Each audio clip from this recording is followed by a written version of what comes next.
Friend, સ્વાગત છે તમારું મારી ગુજરાતી રસોઈ ટિપ્સ ચેનલમાં। તો આજે આપણે બનાવીશું ખાવામાં એકદમ સ્વાદિષ્ટ આપણે દાળવડા બનાવીશું। તો એના માટે આપણે અહીંયા 1 કપ ચણાની દાળ લીધી છે। તમારે જો સવારમાં બનાવવા હોય તો તમારે રાત્રે પલાળી દેવાની। તો આપણે અહીંયા ચણાની દાળને 2 થી 3 પાણીએ 2 થી 6 કલાક માટે આપણે એને પલાળી રાખવાની છે। તો ચાલો આપણે એક વાસણમાં લઈ લઈએ। તો દાળને 2 થી 3 પાણી આપણે ધોઈ લઈશું।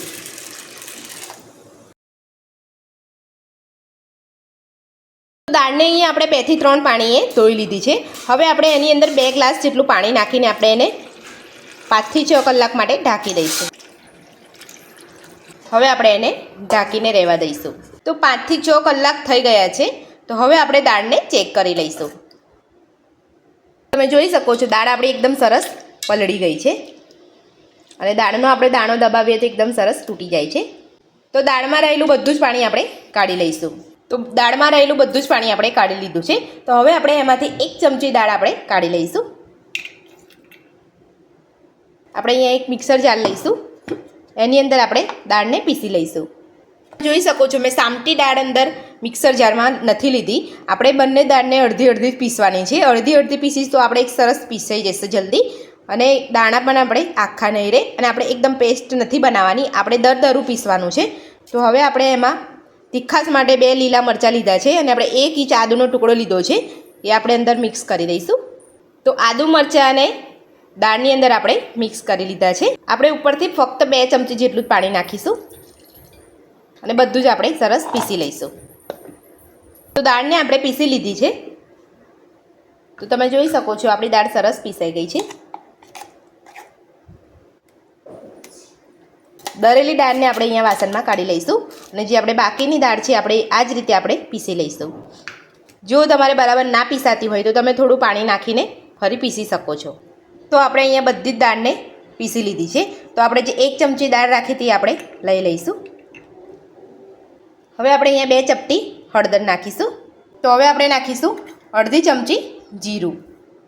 આપણે અહીંયા મોટી સાઇઝની એક ડુંગળી કાપી છે, આપણે બહુ ઝીણી નથી કાપવાની, આપણે મીડિયમ સાઇઝની, અને બધી જ આપણે એડ કરી દઈશું। અને અહીંયા આપણે થોડા લીલા ધાણા લીધા છે, એ પણ આપણે એડ કરી દઈશું। સ્વાદ પ્રમાણે મીઠું,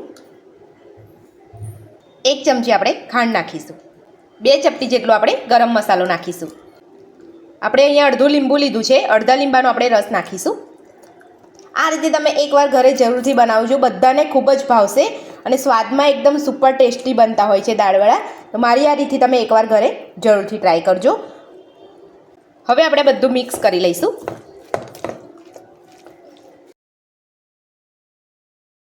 આપણે અહીંયા તમે જોઈ શકો છો બધું જ આપણે મિક્સ કરી લીધું છે। 4 થી 5 મિનિટ માટે આપણે એને ઢાંકી લઈશું। આપણે અંદર ખાંડ નાખી છે એટલે આપણે ખાંડને થોડી ઓગળવા દેવી પડશે, એટલે આપણે એને 4 થી 5 મિનિટ માટે આપણે ઢાંકી લઈશું। 4 થી 5 મિનિટ થઈ ગઈ છે, હવે આપણે જોઈ લઈશું। ખાંડ આપણી સરસ ઓગળી ગઈ હશે અને બધા મસાલાની સાથે આપણે ખીરું એકદમ સરસ થઈ ગયું છે।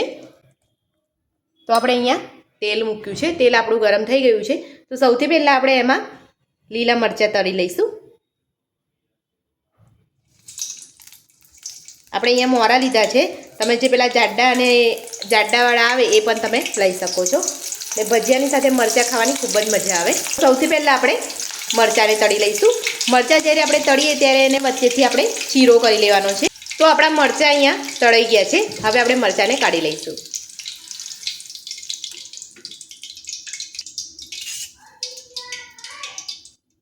તો હવે આપણે સૌથી પહેલાં 1 ચપટી આપણે મીઠું નાખવાનું છે। તેલમાં આપણે તમે ગમે ત્યારે કોઈ પણ વસ્તુ તળતા હોય ત્યારે તમે 1 ચપટી મીઠું નાખશો। તેલની અંદર કોઈ પણ વસ્તુ તળશો તમે, એની અંદર તેલ સેજપી પણ ભરાય નહીં, ત્યારે કોઈ પણ વસ્તુ તમે તળો ત્યારે થોડું તેલની અંદર મીઠું 1 ચપટી નાખી દેવાનું। એટલે આપણું સરસ ગરમ છે। તો હવે આપણે દાળવડાને તળી લઈશું। તમે જોઈ શકો છો ખીરું સરસ હાથમાં આવે છે। જો તમારું ખીરું ઢીલું થઈ ગયું હોય તો એની અંદર તમે થોડું બેસન ઉમેરીને તમે સરસ કરી શકો છો।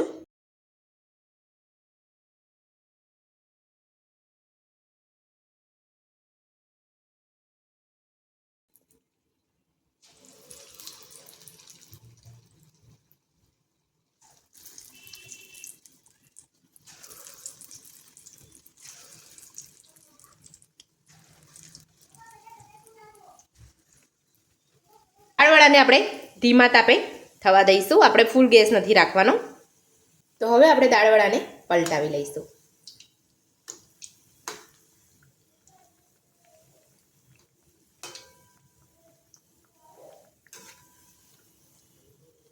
તો તમે જોઈ શકો છો આપણા દાળવડા સરસ તળાઈ ગયા છે.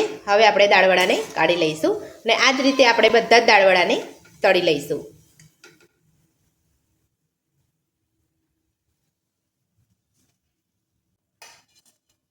દાળવડા બનીને આપણા તૈયાર છે અને સાથે આપણે મરચાં લીધા છે અને આપણે અહીંયા દહીં લીધું છે. દહીંની અંદર તમે મરચું ને મીઠું કરીને દાળવડા ખાશો તો પણ સરસ લાગશે અને તમે અંદર ખાંડ નાખીને ખાશો તો પણ સરસ લાગશે અને ચા સાથે તો એકદમ બેસ્ટ લાગે છે. તો એકદમ સુપર ટેસ્ટી આપણા દાળવડા બનીને તૈયાર છે. તો આ દાળવડા બનાવવાની રીત તમને કેવી લાગી કમેન્ટ બોક્સમાં જરૂરથી જણાવજો અને ઘરે તમે એકવાર જરૂરથી ટ્રાય કરજો. જો તમને વિડીયો ગમે તો વિડીયોને લાઇક કરજો, ચેનલને સબસ્ક્રાઈબ કરજો, તમારા મિત્રોને જરૂરથી શેર કરજો. Thank you.